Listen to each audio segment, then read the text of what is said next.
May I just summarize Now everything? let's the defense finish and then you summarize for all three. Okay. As the court precedes, my Lord, two submissions really. The first one pertains to the applicability of Section 3, subsection 3 of the Hearsay Evidence Act 45 of 1988. And I say, my Lord, with the greatest respect to Advocate Baloyi, that does not find applicability, my Lord. My Lord, we will have learned from the Baleka cases, the seeing the Ramgobin, that video evidence is real evidence, and generally it is not considered hearsay. Hearsay will only arise, my Lord, if in the video the persons depicted are making statements, and those persons are not available to come and confirm the statements that they made in that video.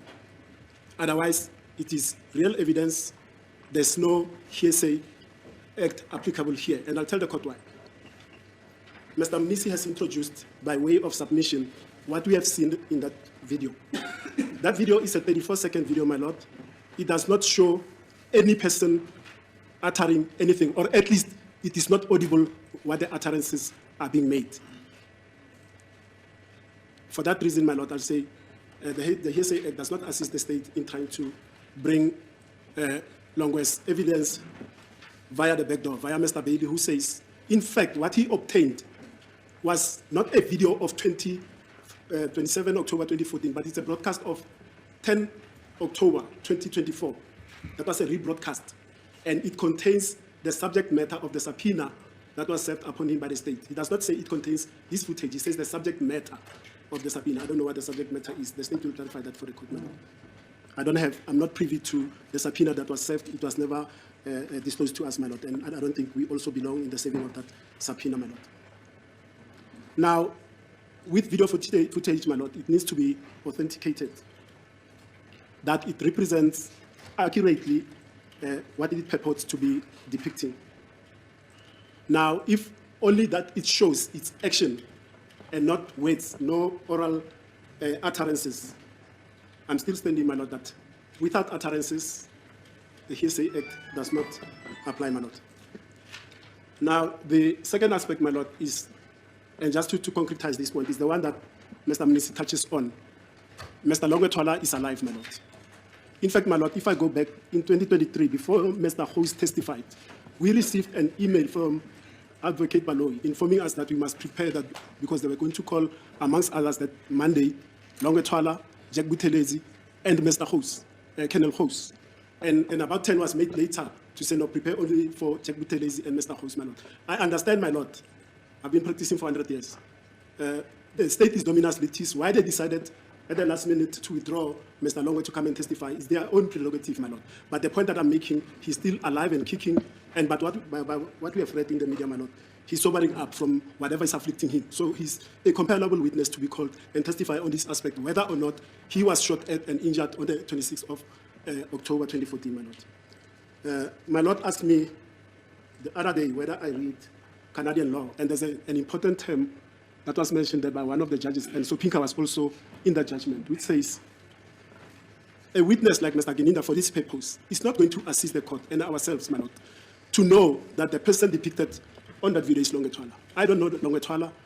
The court does not know Longwetwala. My colleagues, I believe, they don't know Longwetwala. We are going to listen to the say-so of Mr. Gininda that this is Longwetwala. That, my Lord, in Canada has been held to be a supererogatory and unnecessary evidence by Sopinka. So Advocate Baloyi is inviting this court to listen to the most superfluous evidence that will come from Brigadier Gininda, with the utmost respect. Brigadier Gininda is not going to assist the court in that respect, my Lord. So I submit, my Lord, and vehemently so as well, that this video should not be played in court until it's authenticated by the relevant people under oath, my Lord. Not through the Hearsay Act that is not applicable, not through the superfluous evidence of a lay opinion of Mr. Gininda, my Lord. Brigadier Gininda, I'm sorry, my Lord. As the court pleases, those are my submissions, my Lord. Yes, Mr. Kumalo. Thank you, my Lord. The first issue that I want to address is the issue of the witness. Dr. Ali. Yeah. My Lord, the stage at which the state can boldly say that that witness is theirs has gone past because of the propositions that were put by my learned colleague, Advocate Mnisi, to Sergeant Mabasa under cross-examination. There's versions, there's propositions, there's the contents of the report that was put to Sergeant Mabasa by my colleague during cross-examination. So the state cannot say now that that witness can be called by them. That is the state, because it will be ran parallel. The defense is calling the witness. On the same breath, the state wants to call that witness to testify on the very same issues that the defense has raised. So that is totally unacceptable. On the issue of the video, firstly, I wish to mention, my lord, that there is no change statements in respect of what happened after that video was taken, where it was stored, up to the stage when it was played by or handed to the state for them to use it in this trial. We don't have even the statement of a person who took that video. We don't know when it was taken and the time when it was taken. Safe to say that we were told that that video was taken on the 27th of October, 2014. That is the following day. The person who is depicted on the video, I'm instructed by my client that he doesn't know that person. As to why that person is not called here in court to come and testify, we don't know. It is my submission, my lord, that the applicability of the Hearsay Act is not relevant in this application or the submission by the state, because we don't have anything. We don't have affidavit in support of the video. As I've indicated, my lord, we don't have change statements of the person who took the video as to where it was stored, and the person who is depicted on the video to say that he is indeed the person who is there.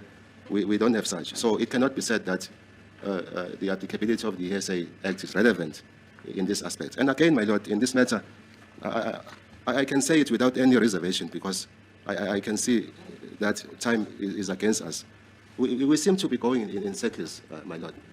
The assertions by Mr. Nxumalo were raised in this court on the 28th of August, 2024, some 10 months, as to why this was not pursued after Mr. Nxumalo, may his soul rest in peace, was not followed. The issue of the video was not followed. We don't know, because one would have assumed that after such assertions were made by Mr. Nxumalo, then the state was going to pursue the issue of the video, to lead that evidence. But now it wants to lead that evidence through Brigadier Gininda, of which when the matter was adjourned on Monday to today, we had expected that Brigadier Gininda was going to be re-examined on the aspect of the application that was granted by this court, having been made on the 17th of June, 2025. So I really must say, my lord, that we seem not to be making any progress in this matter. Thank you.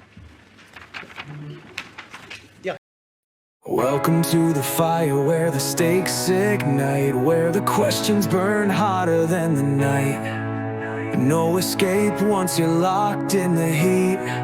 This is your trial on the hot seat.